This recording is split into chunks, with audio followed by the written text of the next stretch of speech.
What's up, everybody? It's your boy DaLion here with BW Sports 1, and we are here with another episode of Combat Zone, powered by Carma Coin. Check out the cryptocurrency that gives away to charities and gives you a chance to win supercars. CarmaCoin.co today. Elite Performance 765-499-1005, where the dream of elite fitness becomes a reality. Call Zach today and get started on your journey. Revved Up Tattoos, 317-537-2667. Book your next ink therapy session with our boy Todd over at Revved Up Tattoos. You won't be disappointed. BaumBurgers, that's right, 7960 US 31 South in Indianapolis. Famous for steak burgers, but they are the bomb. BeeLit Organics, our girl Brittany Carreno has got all the natural products, phenomenal feeling, soaps, bath salts, candles, you name it, she's got it. BeeLit Organics. Round one, fight.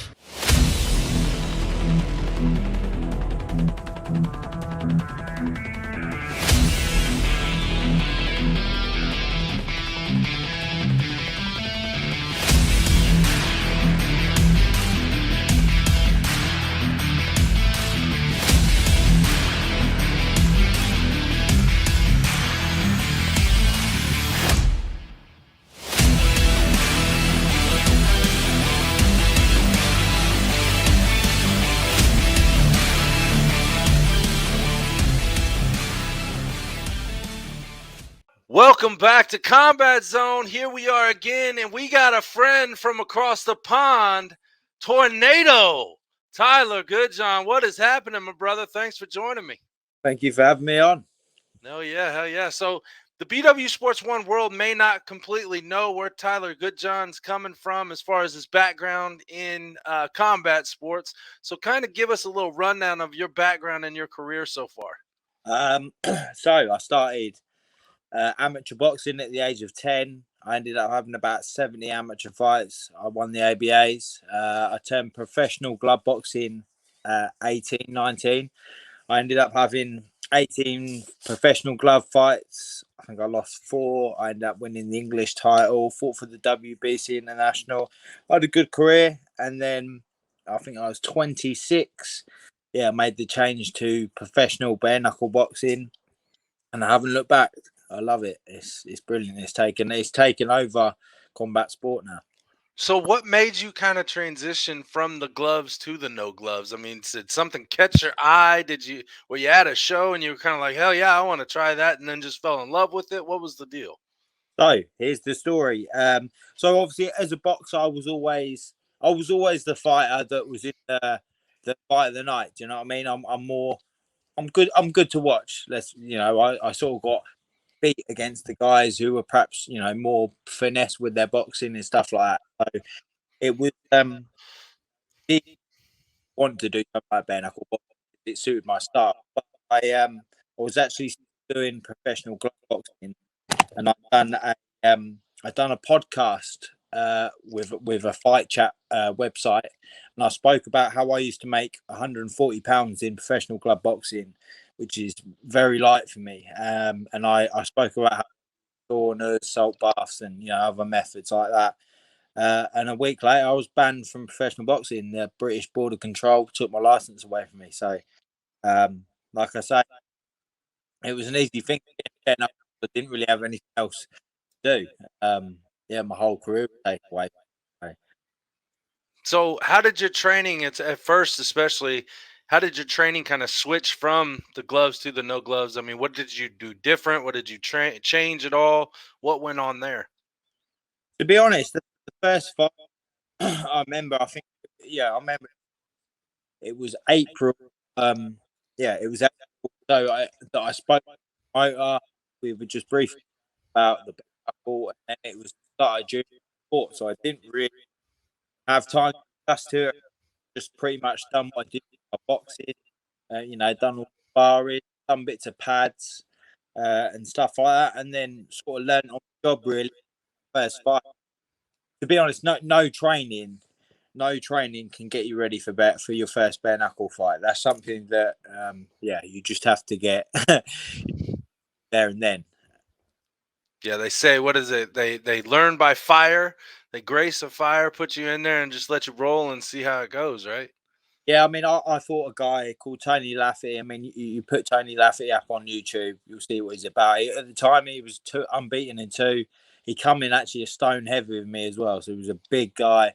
And like I say, that first round, I think, the difference coming from a boxing background is where, the first round, you perhaps come out and have a little look, get on the end of your jab. Do you know what I mean? Not too many risks, but bare knuckle's not like that. Bare knuckle was a million miles an hour.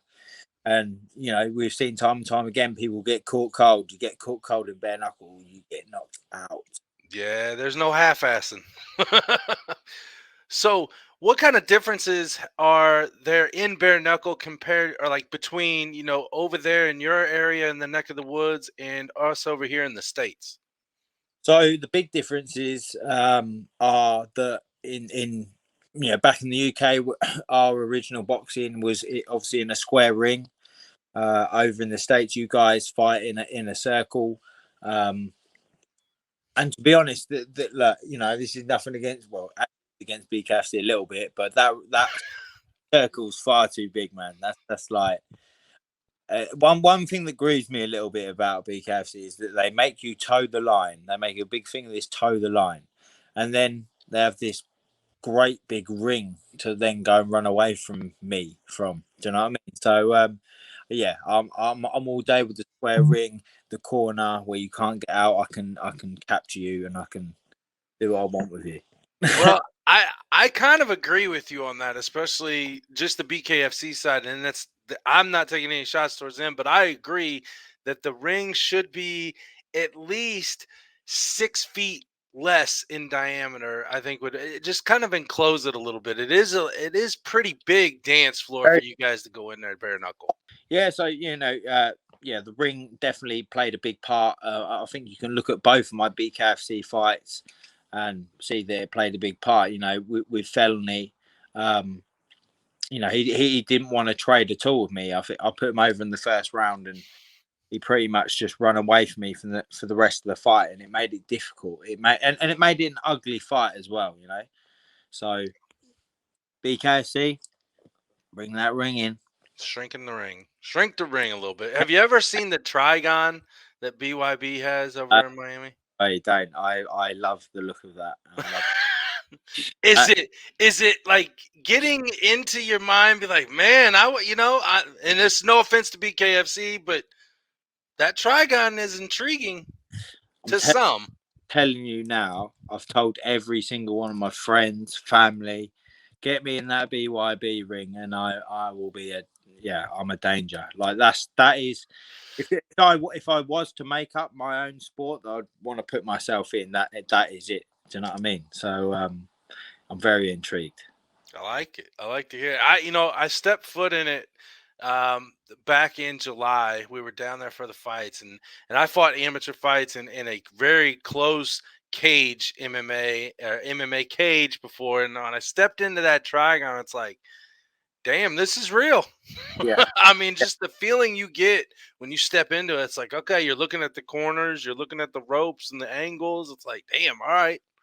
It's something that it's interesting because when I was a professional glove boxer, I was very lucky. I was in probably one of the best gyms in Britain. I was alongside world champions, and one of the things we done a lot of was we'd basically corner the ring off so that it was like the size of, or what the UK would say, like a telephone box, like a small square, and we would spar for 36 minutes, no rest, just in this little, like with bands around us making a square, in this little small pocket for 36 minutes. And, if your head movement and everything else wasn't, good, you got beat up. And 36 is a long time to get beat up. So get me in that little triangle ring. I've done all this stuff. I've fought in smaller places in that triangle ring. I will dominate, I'm telling you now. All right. Well, I'll make a call and see what we can get done. So let's talk about kind of, your experiences from coming over to the States in fighting. what obstacles, and I know that there's a lot because I've read up and I've heard you on different shows talk about certain things, and I've seen some of your posts in the past about the obstacles that the UK fighters have to face coming over here, especially with all the restrictions on traveling and the quarantining and all that. How did that go for you, and how did it affect your time over here in the States fighting here? I mean, to get over the first time, I quarantined for 14 days in Dubai. At the time, I went out with my good friend Mark Godby, who's a ex UFC fighter. So yeah, we went out, we trained, and then we headed into America. I went to Vegas. He went to Atlanta. He then come back for Atlanta, wanted to be with his mate in Vegas, training with me. Which I loved the experience of being in Vegas and that, but I wasn't with either of my trainers. I wasn't getting the training that I usually get in. Do you know what I'm saying? I just sort of went to gyms, I sparred, I done what I can. And then 2 weeks out from the fight, Mark sparred Hasim Rahman's son, who was at the time sparring, training to be on the Tyson Roy Jones Jr. exhibition fight. Okay. So they were sparring, and a few days later, he went off to go and have his fight and tested positive for COVID, but didn't know he had it. Boom! All of a sudden, Mark's gone down with double pneumonia on his lungs. I've got COVID. I was ill. I had flu, and I had about 7 days off training. I couldn't, taste or smell. So, but like I say, I've just quarantined in Dubai, and I'm now living in Vegas. It's cost me a lot of money to get there. So, in my mind, I'm like, I've got to fight. So, yeah, with about 5 days out from my fight, I managed to get a negative test, flew to Mississippi and fought Fenley. So yeah, that was a difficult fight. There was a lot going on in the build up. Mm-hmm. I'll say the big thing, not having a trainer, not having people around you really. But yeah, we got I got the win, and then second time round, I've had to quarantine in Dominican Republic, and yeah, it was. I mean, I can literally tell you story after story of things that went wrong in Dominican Republic. It was a madness, but well, give us like the quickened down version of that, because I definitely want to hear some. So I was living, I was living in what can I. It was like what I found out was, the Haitian part of Dominican Republic. I'm in an apartment share with no one who can speak any English at all. So for 4 days, I didn't speak to anyone in any English. There's a 3 p.m. curfew, right? So everyone's got to be indoors at 3 p.m. So you're not allowed out. So I'm stuck indoors in an apartment share in Dominican Republic with no one who can speak English. My phone's died because I can't even get a the phone, like a charger. Yeah, it's basically because of the 2-prong stuff. It's different. So yeah, I couldn't even speak to anyone on the phone. So I just got on with my training and stuff like that, and then eventually, I moved out into a hotel, but the 3 p.m. curfew still stuck. So again, I couldn't train or go to any gym. So I just done all my training on the beach. We're talking about training for a world title. I'm just beach. I'm filling sand. I'm filling pillowcases up with sand. I'm doing all my training. I'm doing sprints on the beach. I'm doing all that. And then it wasn't until about 2 days before the end that I actually got some sparring in, which was real good at Santo Domingo. I went to a gym on my own. Again, no one spoke any English.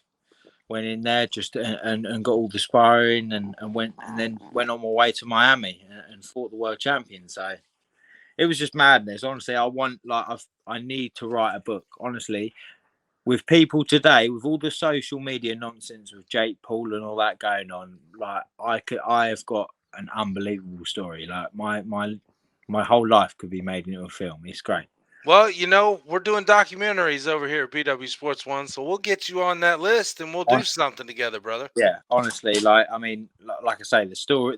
I mean, it's been hard this last year, and 2 fights not having a training there and everything else. But I tell you what, the experience and the stories I've got are unreal. They're hilarious. Like, even to the point where, like, obviously I'm fighting in Mississippi on my own. I had 2 black eyes, and then I'm searching about my hotel in the morning, trying to pack my bag because I'm flying back to Vegas, and I'm back in Vegas, walking down the strip with 2 swollen eyes, trying to look for a hotel to get in. Do you know what I mean? It was crazy, but it was good. Right. Well, it's good for people to go through and experience certain things in life. Maybe not the way that you wanted to, but you did experience it, and it obviously made you, just that much better of a person, regardless of what it is. Honestly, with how things went the first time I come to America, obviously, getting COVID and still fighting and winning, and then about 3 weeks before I head back to the UK, I ordered an Uber Eats when I was in Vegas and got salmonella and ended up in hospital. Oh, I got salmonella and ended up in hospital. So going through all that madness, do you know what? When they give me the phone call and was like, obviously my trainer can't come out here for the Lewis Palomino fight, I was just like, do you know what? I can deal with it, because all that stuff I went through before, and I still got through it. So yeah, it's made me feel confident and very mentally strong, the mental game is a lot more part of the fight game than a lot of outsiders think. Fighters know that. People involved with the sport know it, but the everyday casual fan doesn't understand what type of mentality that people have to have in combat sports. Yeah. So, I can confidently say, like, even with all the madness and bad things that happened in Dominican Republic, there was never a moment that thought that I'm going to lose this fight. Do you know what I mean? There was never one moment, never how hard things got. I never I never thought I was going to lose that fight. And that's, as a fighter, you just got that's you. If you think for 1 second that you're going to lose a fight, you might as well not even take part. It's a done deal as soon as you have a doubt in yourself. Because if you doubt yourself, can nobody else believe in you? Right. So, kind of going in between the 2 fights now, after the first fight with Felony over here at the BKFC, there was a little quote unquote turmoil, per se, between you and the organization. I don't know how much was elaborated on or blown out of proportion, but whatever you can and would like to share with us, we'd like to hear the story of what all took place as far as that type. Well, I mean, there was a big thing over the payment. Obviously, like I say, I'm spending my own money to come out to America, to live in America, to train in America, to fight in America. So obviously at the time I just had my fight. I was dependent on the money, and it took 5.5 weeks to get paid, and it just and I done everything in my power to make it happen. I understand there's we're in foreign banks, we're and all that kind of madness, but I found out that it shouldn't take 5.5 weeks. I was told a lot of bullshit, and towards the end I was getting lied to, and I don't nobody wants to be getting lied to, not when we're putting our lives on the line to get paid. So in the end, I just kicked off, and to be honest, things are still aren't great now. To be fair, but we'll see what happens. So, do you have any? You're not under any contract with the BKFC stuff. So I've got one more fight on my contract with BKFC, Okay. and I mean, it's whatever they want to do with that, really. Like I say, I will know more in the next sort of week or so where my career is going. But yeah, it's a difficult situation at the minute. Yeah, well, I mean, you did just put out a post, I believe, maybe yesterday, about potentially taking a break from combat sports. So, and what is Go ahead. I think the biggest thing, I'd like not having to go at anyone and stuff like that, but one thing, I mean, that last fight, the last fight I got one sponsor of like £1,000, and I mean I had to go to Dominican Republic, Miami, train, you can understand that £1,000 under that situation with flights, with everything, doesn't cover a lot, and I'm really, really trying to get hold of sponsors. And I don't know if people think because I'm fighting in Miami and because I'm on social media a lot, I'm earning a lot of money, because I'm not.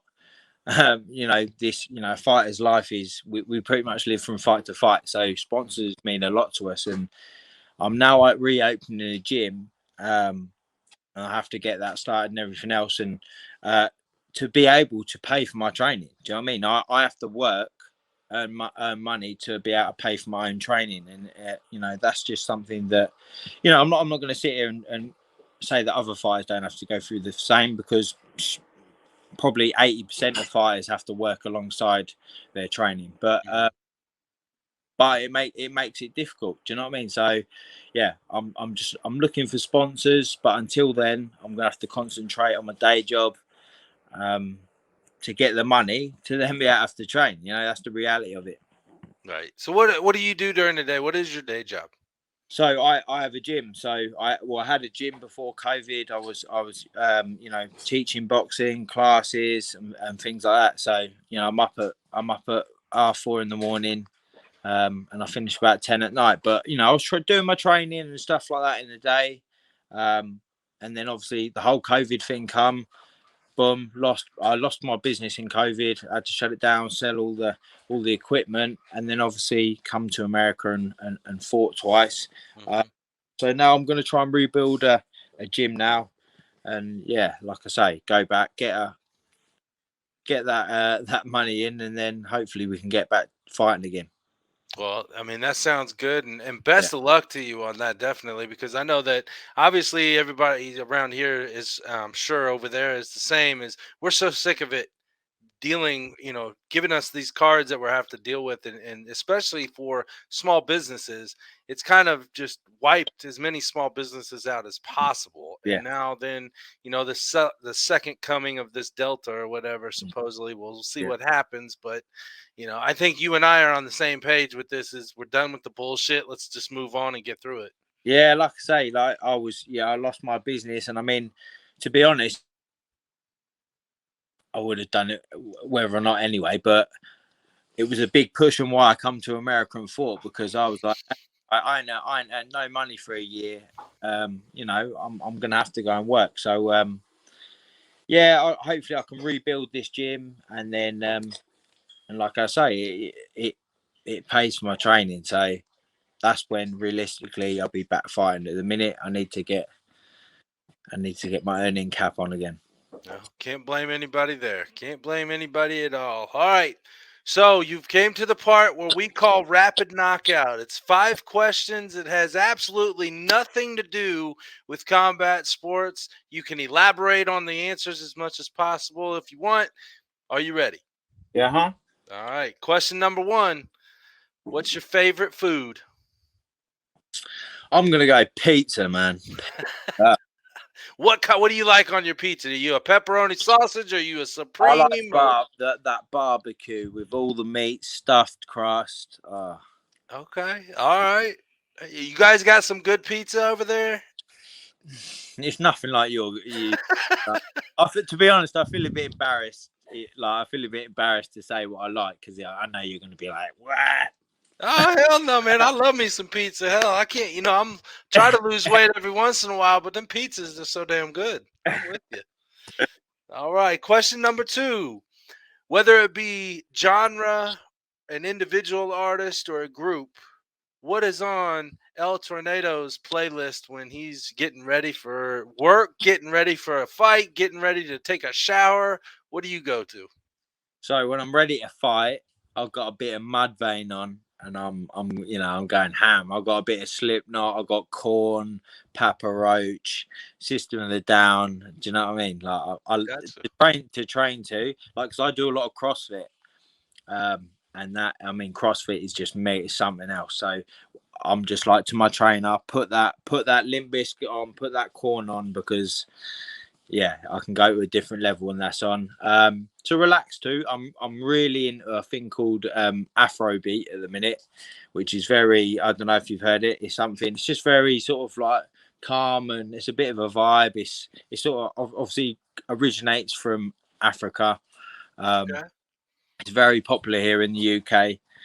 And then yeah, there's a bit. I like a bit of the gangster stuff. Like Pop Smoke. He gets me hyped up. Yeah, a bit of everything really. But I must admit as well, I'm a big 80s fan. Okay. Yeah. So if you're picking a group from the 80s, who you going with? Whoa. Well, I mean, the man that I like Alexander O'Neill. I like. There's too many. I like Prince. Okay. House. Yeah. There's. I literally have a playlist on my Spotify, and it's just yeah. All It's right. actually everyone who listens to it is they appreciate it a lot. I like it. I like it. All right. Question number 3 has nothing to do with training or fighting at all. What does Tyler Goodjohn like to do for a hobby? Like when you're downtime, what do you like to do? Well, I own a clothes shop in town with my 2 close friends. So yeah, I just like going in there. I'm very into fashion. I'm coming out with my own fashion label. This is one of my t-shirts. This is one of the El Tornado t-shirts. Nice. See, so yeah, I'm going to be coming out of I've got, like I say, I've got a shop which is doing really well with my 2 close friends. I'm going to be coming out of my own clothing line. So that's something that, yeah, fashion I'm really into. I wear an extra large.